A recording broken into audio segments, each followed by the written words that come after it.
Explore a country where freedom reigns. Chances are you've heard about this place in different contexts, maybe linked to soccer, mentioned alongside Pablo Escobar, or praised for its buzzing nightlife and breathtaking natural beauty. Socially, it's a nation that's long been in pursuit of its own happiness. I'm talking about a country with a landmass 5 times larger than Ecuador and a population of 52 million people, making it the second most populous country in South America just behind Brazil. However, being in a developing country with such a sizable population comes with its own set of challenges.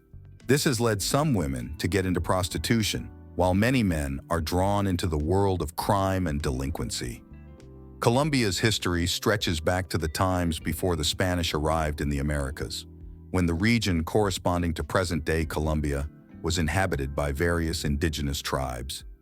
The first Spanish explorers to set foot on Colombian soil were Alonso de Ojeda and Juan de la Cosa in 1499.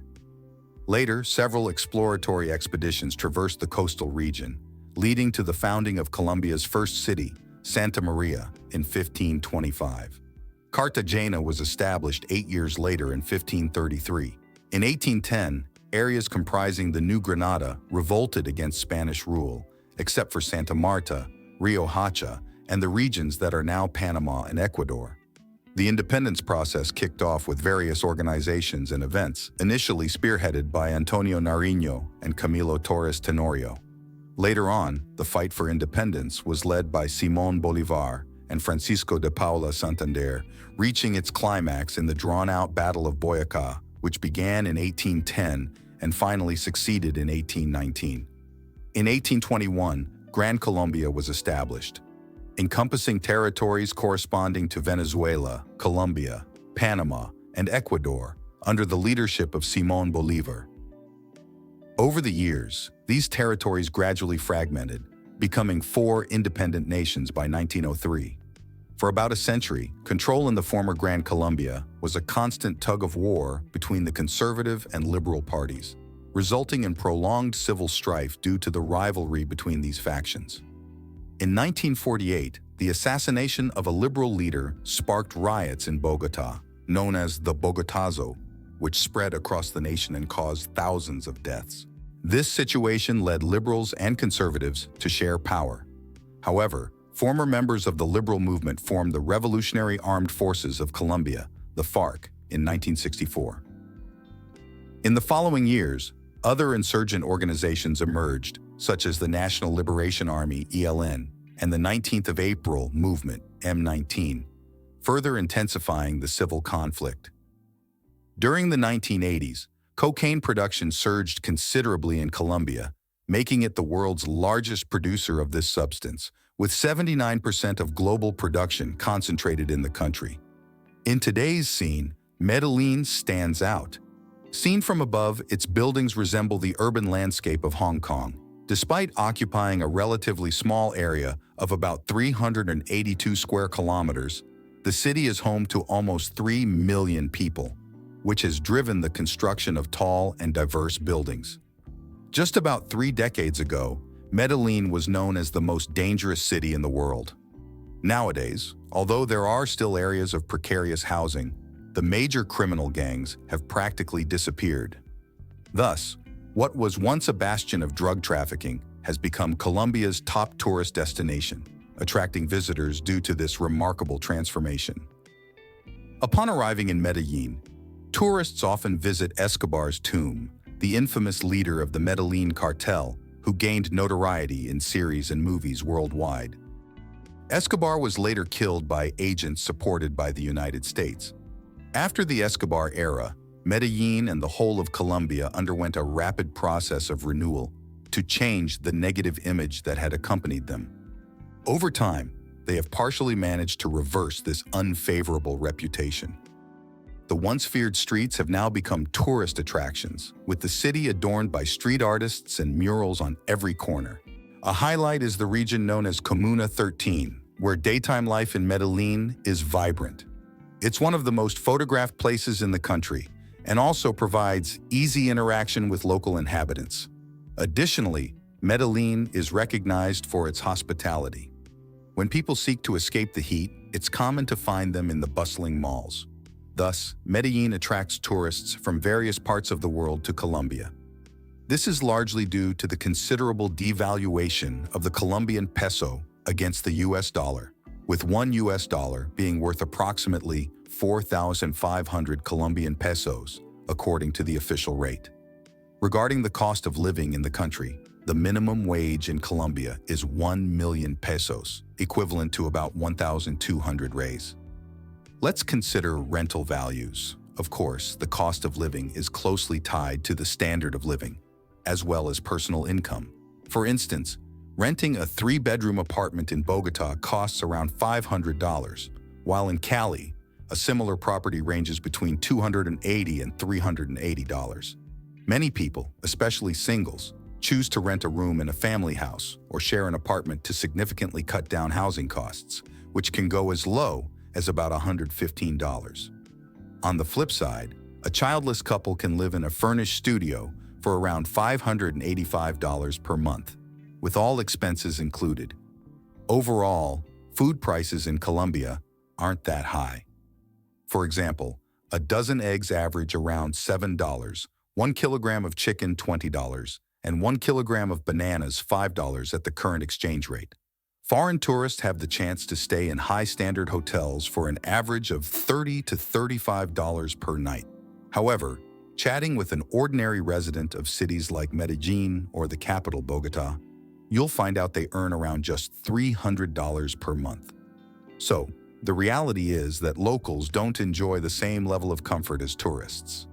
The country has an Uber system, offering rides for about $3 to anywhere in Medellin, avoiding the crowds and overcrowding of urban public transport.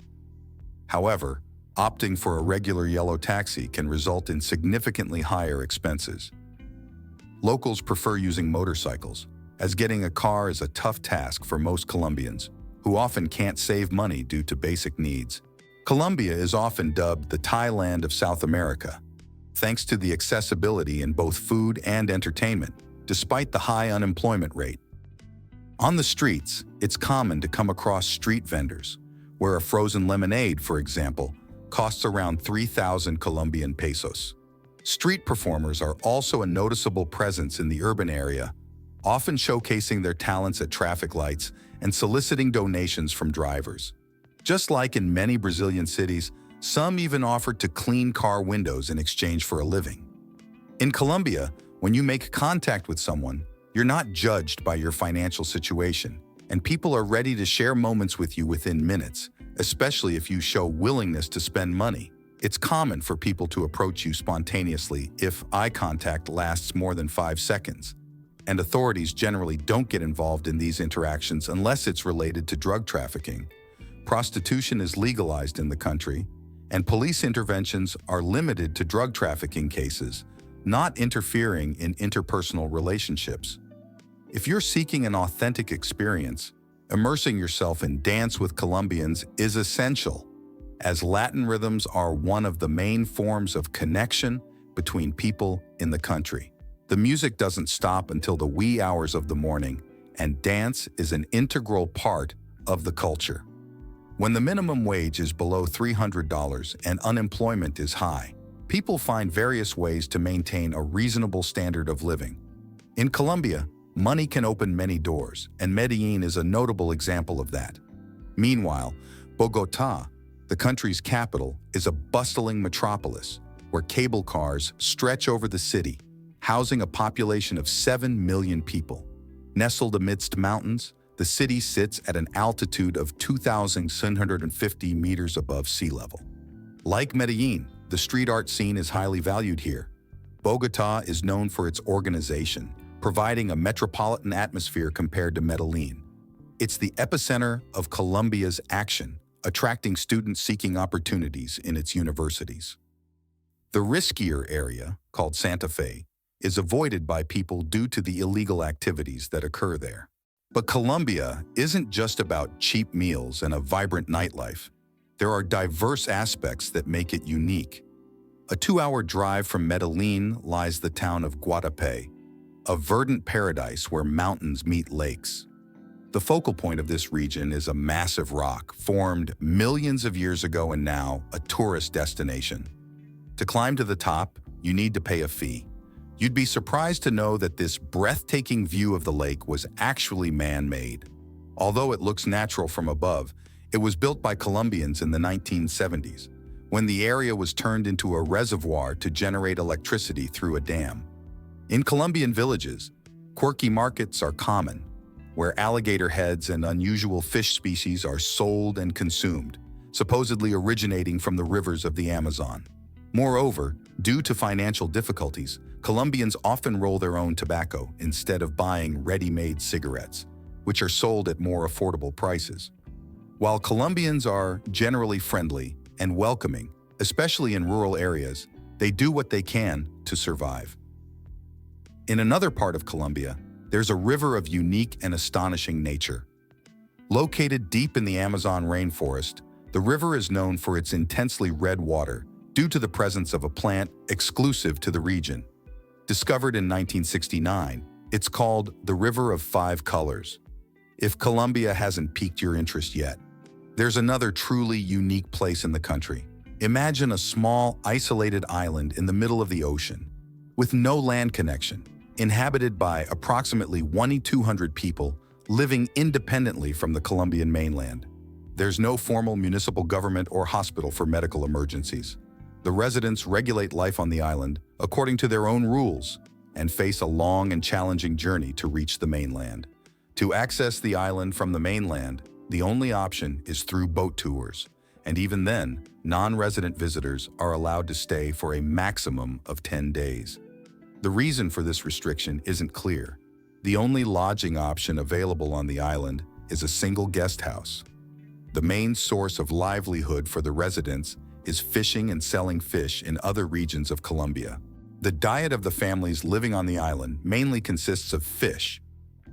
To meet their electricity needs, over 200 solar panels have been installed, harnessing solar energy. Additionally, they have access to Wi-Fi internet. Despite the isolation regarding internal Colombian affairs, the inhabitants aren't completely disconnected from the modern era. The lack of proper sanitation systems forces residents to relieve themselves in the water where they fish, raising hygiene concerns and making the place unsuitable for prolonged habitation. The Amazonian tribes, living completely isolated in Colombia, are a distinct example of this, and we'll explore their stories in a future video. Thanks for sticking around until the end. Don't forget to subscribe and leave your like.